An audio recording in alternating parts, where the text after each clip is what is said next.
What's up, Wolverines? I'm Jack Balsera. And I'm Lucas Soria, and welcome back to another episode of WBLN.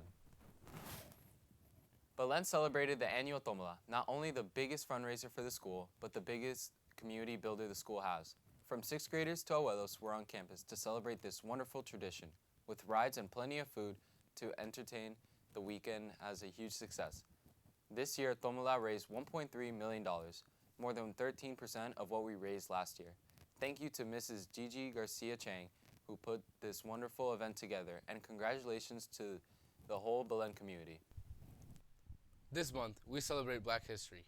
WBLN reporter Robbie Alonso and producer Tatigo Martinez visited a museum that most of us didn't know existed. Here's their report.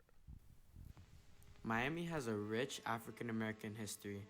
Most Miami natives might not know, but it was until 1944 when the first 5 black police officers were hired. The historic Negro Police Precinct and Courthouse Museum was created to honor the first 5. Opening in 2002, the museum has continued to preserve the legacy of black law enforcement officers in Miami. So there were 15 cadets that really went into an academy to become officers. They were handpicked from the population of men here in Overtown. And so as they brought the men on, they underwent a police training.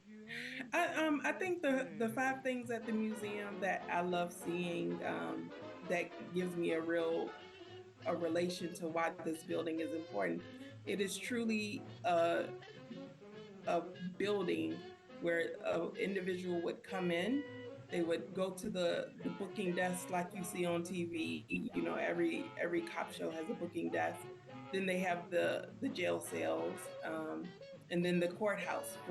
For there to be a full courthouse in this building is still amazing to me. So they could take care of everybody that was black here in this one building. And the building ran for 24 hours a day. For WBLN, this is Robbie Alonso.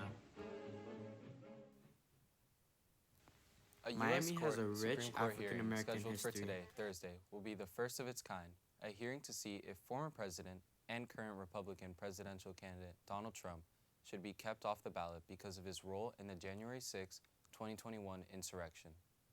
The case focuses on Colorado's ballot. The outcome could impact the presidential election nationwide. Section 3 of the Constitution's 14th Amendment, which has passed after the Civil War, will get a modern-day test at the U.S. Supreme Court because of what happened in Washington, D.C. on January 6, 2021, when Donald Trump said, "You'll never take back our country with weakness. You have to show strength." Then President Donald Trump didn't actually go to the Capitol, but thousands did, disrupting Congress as it certified Joe Biden as the winner of the 2020 presidential election. Trump has denied wrongdoing, but last September, a watchdog group filed a lawsuit on behalf of 6 Colorado voters seeking to disqualify him from this year's race. Eric Olson, lawyer for Colorado voters challenging Trump, said Trump engaged in insurrection and therefore cannot appear on the ballot. The Colorado Supreme Court agreed and ruled 4-3 in December that the 14th Amendment's insurrection ban, which bans office holders who engage in insurrection from holding office again, applies to Donald Trump, which, they concluded, means he shouldn't be on the Colorado ballot. Trump and his legal team disagree, arguing that no legal basis and that there would be chaos and bedlam if Trump is blocked from the ballot. 3 of the justices on the supermajority conservative court were appointed by Trump. Trump is not expected to be at the Supreme Court when all of the justices consider the validity of his ballot.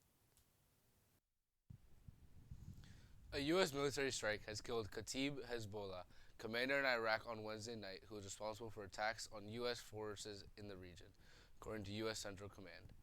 The attack was carried out by a drone against a vehicle in Baghdad, according to U.S. and Iraqi officials.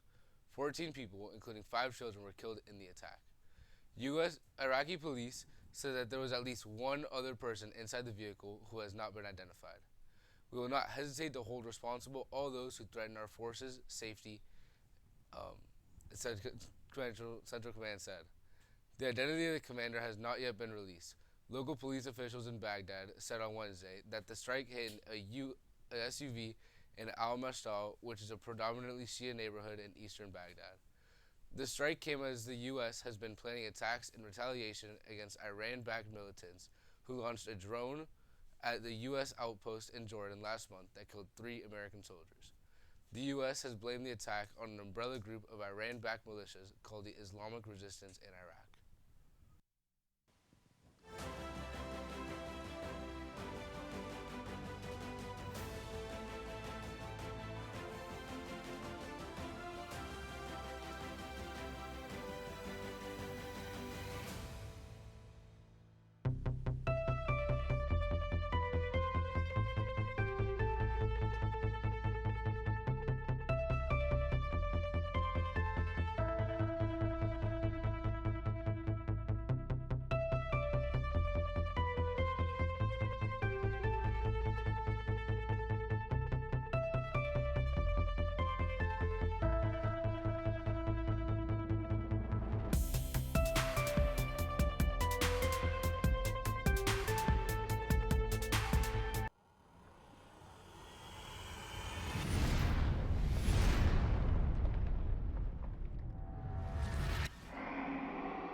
What's up, Wolverines? I'm Major Vidal, and welcome to your sports news for today. The Belen basketball team played in Hialeah and won 55-42. They played tonight against Northwestern at 7:30 in Homestead. Come to support your Wolverines. The tennis team played Pace in a doubleheader and won 7-0 in both games.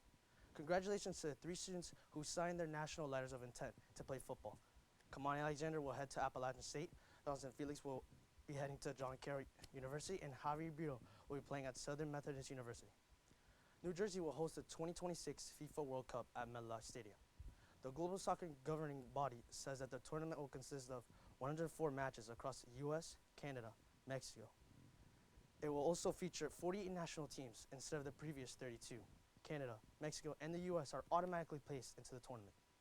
They each play in their group stage matches on home soil.